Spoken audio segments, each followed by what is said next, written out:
হে বাকেটুস, কি অবস্থা সবার? সবাইকে স্বাগত জানাই অ্যানিমেটেড থিওরিজের নতুন এক ভিডিওতে।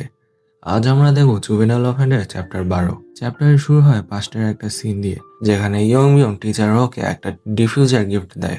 ওয়াও, একটা automatic diffuser! Thanks young Miyong, তোমার জন্য আমার ডেস্ক সুবাসে ভরে যাবে এখন। এটা তেমন কিছু না ম্যাম, এই ডিফিউজারের পারফিউম জলদি শেষ হয়ে যায়, তাই এর পারফিউম শেষ হয়ে গেলে আমাকে জানাবেন প্লিজ। এরপর সিন প্রেজেন্ট টাইমে শিফট হয়, যেখানে টিচারও ডিফিউজারটা দেখছে আর ইউন সিয়ং এর সাথে তার কনভারসেশনে কথা ভাবছে। সত্যি বলতে এটা হিডেন ক্যামেরা না, আপনার সব খবরাখবর রাখার জন্য একটা সার্ভেলেন্স ক্যামেরা লাগানো হয়েছে। ইয়ং মিয়ং আপনার ব্যাপারে সবকিছু জানতে চেয়েছিল, তাই সে এসব করেছে। তোমার কি মনে হয় না যে আমাদের পুলিশের কাছে এ ব্যাপারে রিপোর্ট করা উচিত? না, এমনটা করলে আপনারই বিপদ হবে। ওই হারামির বিশেষত্ব হলো ভিকটিমকে অপরাধী বানানো। তো এখনকার জন্য সবকিছু আমার উপরেই ছেড়ে দেন। এরপর সিন শিফট হয় ইয়ং বিয়ংয়ের অফিসে, যেখানে সে চ্যাংসু আর ইয়ন সিয়ংকে তার সাথে ঘটে যাওয়া কাহিনী বলছে। আজ স্কুলের ওয়েবসাইটে কেউ আমায় টার্গেট করে পোস্ট করেছে। এটা হয় হেড টিচার, না হয় লেখাপড়ায় ভালো কেউ করেছে। তোমাদের কি মনে হয়? এটা হেড টিচারই হোক আর ভালো ছাত্রই হোক, আমাদের শুধু ওদের পেটাতে হবে। আমার খুশি জেনে নেবে কে আসল কালপ্রিট।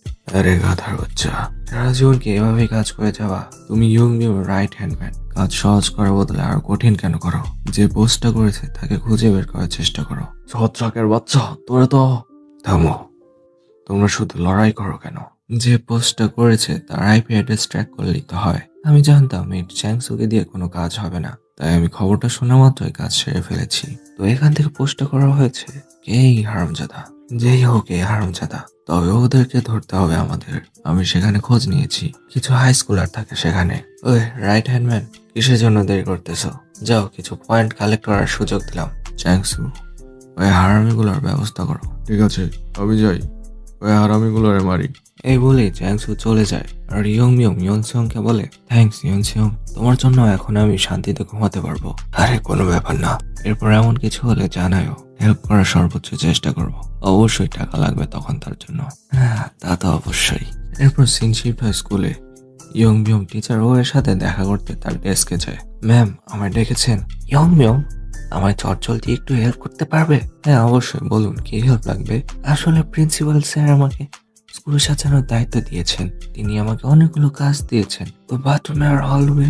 টিচারের কথা থামি ইয়ং মিয়ং বলে, ম্যাম, আপনি কি ডিভিজারটা ফেলে দিয়েছেন? তুমি বিশ্বাস করবে না হয়তো, আসলে প্রিন্সিপাল স্যার সেটা নিয়ে গেছেন স্কুল পরিষ্কারের জন্য।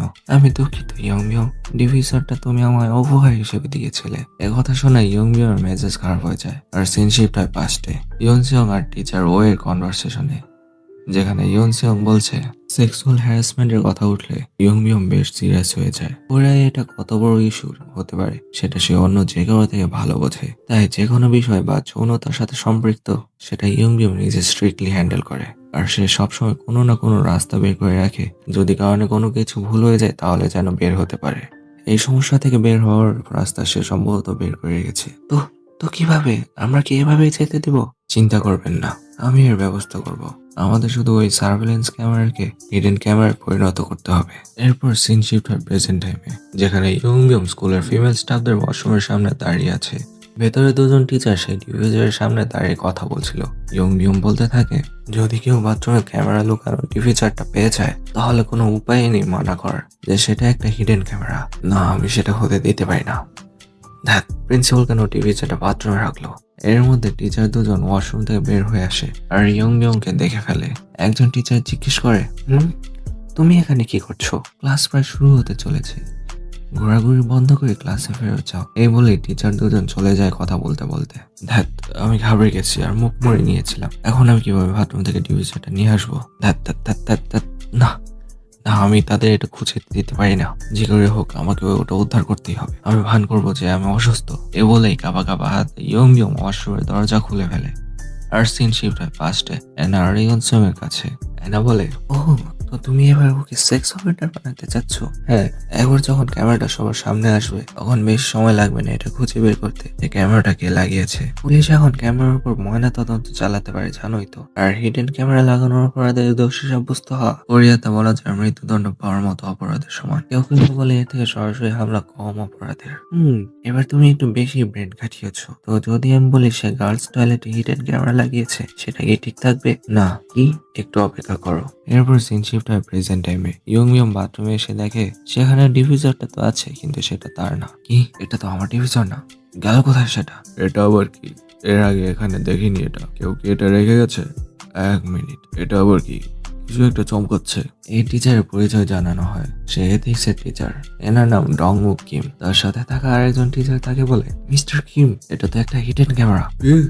কারা তো বড় সাহস হলো এই কাজ করার? সিন আবার ইয়ং আর অ্যানার কাছে শিফট হয়। একটু অপেক্ষা করো, আমি কখনো বলিনি যে এই ঘটনা গার্লস ওয়াশরুমে হবে। এতটুকু যথেষ্ট হবে না।